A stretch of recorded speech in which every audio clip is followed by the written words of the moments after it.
vejo uma pessoa que perde o controle de si e passa a desejar o mal para outra pessoa, passa a ter reações físicas, reações psíquicas, pode gritar, pode se agitar, pode agredir, e faz com que a gente dê muita importância às coisas pequenas, que faz com que as coisas nos tirem do sério e nos levem a um descontrole. O oposto à ira é a paciência.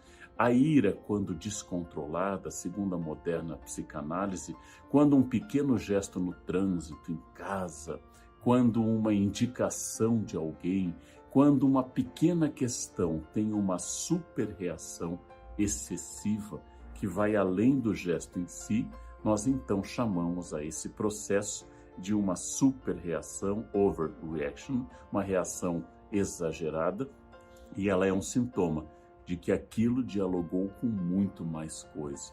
Ou seja, alguém cortou minha frente no trânsito, um gesto pequeno, e eu arrisquei minha vida perseguindo a pessoa, tomado de cólera, cheio de ira, é sinal de que eu não estou debatendo uma questão de trânsito. Eu estou estou debatendo algo muito maior, muito mais profundo, algo que tem a ver com a minha própria existência, e que isto é apenas um sintoma que eu devo analisar, pensar, ou seja, é um ponto para o meu conhecimento. Tudo aquilo que me provoca um enfrentamento, tudo aquilo que me provoca uma oposição ao meu desejo, é provavelmente um exercício. Os budistas ensinam que pessoas difíceis queimam karma. Uma pessoa complicada, uma pessoa agressiva, está ali para fazer com que eu não tenha tranquilidade com a minha vaidade, com o meu eu, com a minha ignorância, com a minha raiva, que é um veneno do espírito.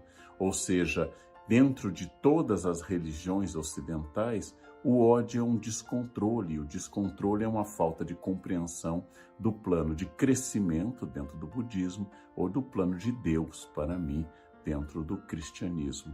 Se eu fui tentar uma coisa e ela não funcionou, se na hora que eu ia ser atendido o guichê foi fechado, se no momento que eu saio sem guarda-chuva começa um temporal, se eu fico gripado no dia de uma experiência profissional importante, esses são pequenos exercícios para eu saber que a minha vontade não é soberana, que eu não mando no mundo, que eu não sou onipotente, e o meu eu deve se curvar ao imenso oceano de coisas contrárias. Porque a ira quase sempre é um exercício terrível de narciso, de vaidade. Por isso que a vaidade é tão importante como o primeiro pecado. Como fulano pôde me dizer isso? Quem ele pensa que é? Como esse passou na minha frente? Como essa pessoa me irrita em casa? Por que isso está fazendo barulho? A todo instante eu me vejo como centro do universo. E o universo me convida permanentemente a sair dessa posição protagonista. Entender que eu não tenho poder algum sobre as coisas ao meu redor. E a todo instante eu serei testado e testado e testado para saber se eu sou dono da minha paz ou se a paz pertence ao outro. Então, é por isso que a filosofia estoica destaca também a tranquilidade da alma, a capacidade que eu tenho de entender que eu posso mudar algumas coisas e há outras que eu não tenho nenhum poder. Eu devo obter essa tranquilidade que os filósofos chamavam de ataraxia, a capacidade do autocontrole. Aquilo que acontece, eu devo ser indiferente. Eu não posso mudar muita coisa. Há pouco espaço de manobra para minha liberdade e eu devo me concentrar naquelas poucas coisas sobre as quais minha vontade tem alguma ação. Filósofos como, por exemplo, o imperador Marco Aurélio, como Cícero, como Sêneca, como Epicteto, sempre nos aconselham a controlar essa ira, que é um sinal de falta de sabedoria. Epicteto nos diz: você está irritado porque alguém falou mal de você? Você está tomado de ira porque disseram que você fez tal coisa?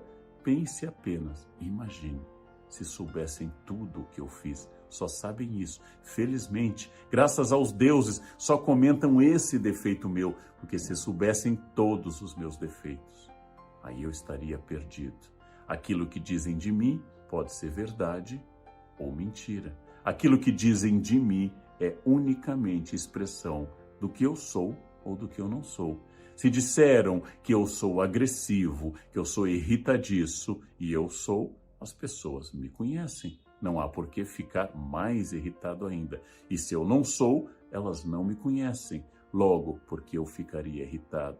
Dizem que eu sou lento ou dizem que eu sou tomado, por exemplo, de avareza. Eu vou refletir, eu sou lento, eu sou avarento. Se elas estão dizendo a verdade, eu concordo. Nossa, você me viu. Se eu não estou sendo julgado com precisão, eu vou dizer, interessante, não consegui ainda me mostrar ao mundo. Ou é uma calúnia, ou é a expressão da verdade. Por que ficar irritado? A irritação é sempre prova no estoicismo de falta de sabedoria. A irritação é um desequilíbrio, uma inquietude que mostra que você ainda não se conhece, que você não sabe quem você é e que a sua paz não lhe pertence, mas pertence ao mundo. Assim, o mundo pode permanentemente tirar a sua paz. A qualquer instante, o mundo pode chegar lá e dizer algo ou fazer algo e você perde completamente o controle. Para o cristianismo, é uma falta de capacidade e imitação do mestre, sempre manso e humilde de coração. Para o budismo, é uma exacerbação do eu. Eu acho o meu eu central e a ilusão do eu faz com que eu ache que todas essas coisas acontecem por minha causa. O budismo recomenda que eu evite o ódio, porque eu vou ter que entender, a ignorância é uma das grandes pragas contra as quais o budismo luta, eu vou ter que entender que eu não sou senhor de tudo. Eu posso sentir a dor de ter chutado uma pedra, posso sentir a dor de ter sido insultado, mas não posso transformar isso em ódio, porque o ódio aumenta a ignorância, ele é fruto da ignorância, e o ódio aumenta a fixação do meu eu, especificamente do meu eu vaidoso, que se acha possuidor de virtudes e que não pode ser atacado. Existe uma chance de uma rebeldia, uma ira santa? Sim. A própria história do cristianismo trata muito dessa justa indignação contra uma injustiça social, contra uma violência, contra um ato de terrível engano sobre um inocente. Eu posso, com voz firme, denunciar. Eu posso vir a público fazer como Jesus fazia com os fariseus. Ai de vós, hipócritas, sepulcros caiados de branco, vocês cobram dos outros aquilo que não são, vocês são absolutamente incoerentes, ou dos saduceus ricos, indiferentes aos pobres. Jesus condena os dois, mas Jesus não é atacado de ira. Jesus apenas corrige moralmente e indica que essas pessoas estão equivocadas. A cena mais fora desse padrão está contida apenas em um evangelho, que é a expulsão dos vendilhões do templo. É difícil explicar essa cena, mas Jesus vira a mesa dos vendedores. Um biógrafo de Jesus lembra que ele sobe ao templo desde a juventude, que lá estava ele aos 12 anos, perdido no templo e olhando desde a juventude aqueles homens que dentro do templo negociavam moedas, vendiam aves para as ofertas e sacrifícios e enriqueciam dentro do espaço sagrado, onde deveria haver apenas oração ao seu Pai, ao Pai de Jesus.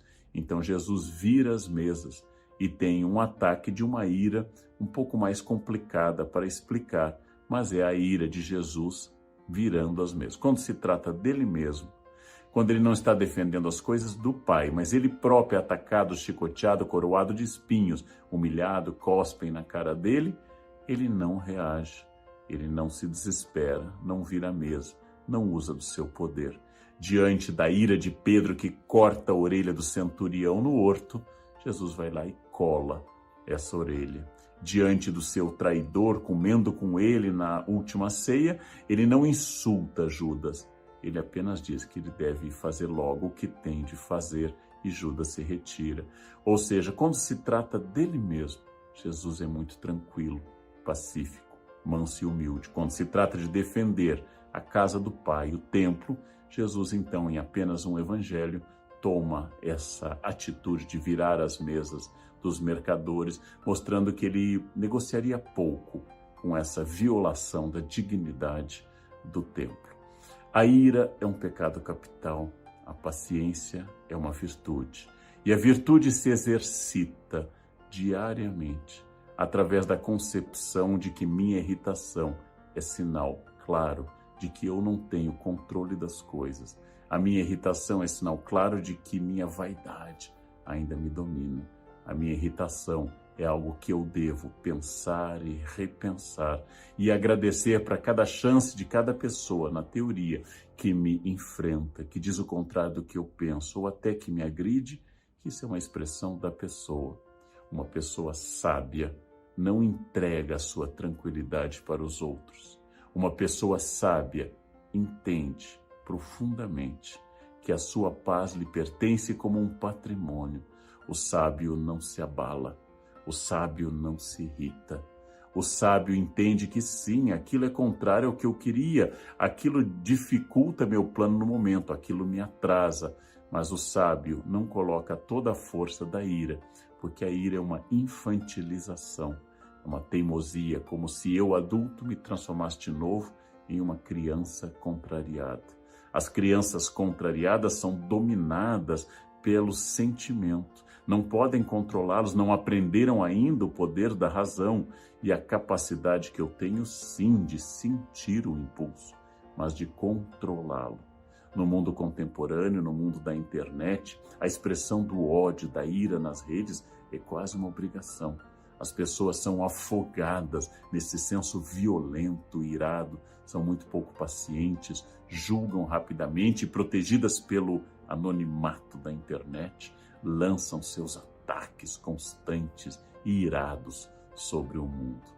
Cabe às pessoas equilibradas não darem alimento, como se diz na internet, para os trolls, ou seja, ao não responder no mesmo tom, ao não aceitar a provocação, eu acabo dizendo então que eu não vou alimentar a sua raiva, porque esta sua ira é sua, é um código seu, é uma gramática sua, é uma energia que lhe pertence. Eu não vou ser o impulsionador, a alavanca, o trampolim para a sua raiva.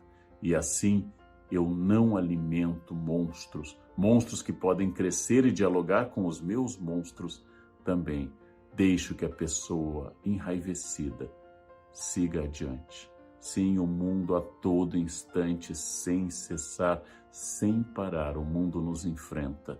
E se na Grécia era uma virtude eu reagir a esse mundo, se no mundo da internet responder com mais palavrões, com mais agressividade, com humor mais agressivo, com ataques mais pessoais, isso possa ser visto por alguém como uma virtude, é uma amostra de que aquele que me provocou venceu. Fulano lhe colocou um apelido nas redes, fulano fez algo agressivo para você, é um problema dele.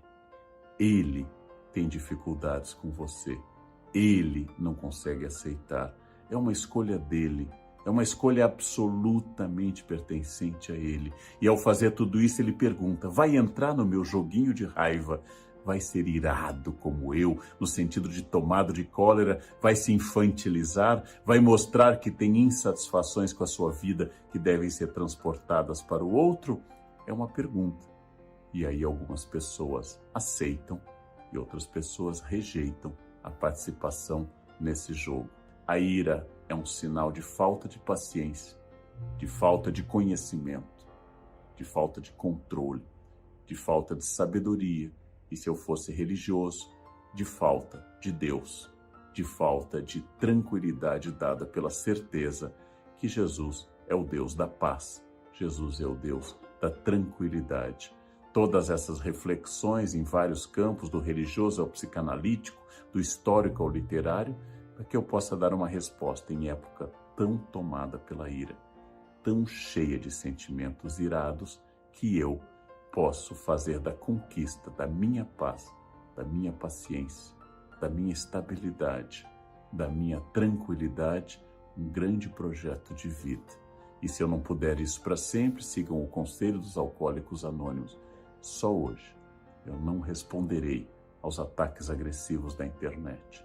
Só hoje eu entenderei que aquela buzinada no trânsito não é pessoal, não é algo para mim, mas é a dor de alguém que tem muita pressa, porque não tem tranquilidade, porque interpreta o mundo como algo que o enfrenta diariamente Eu entendo a dor do outro, aceito, deixo seguir, porque eu não quero fazer parte desse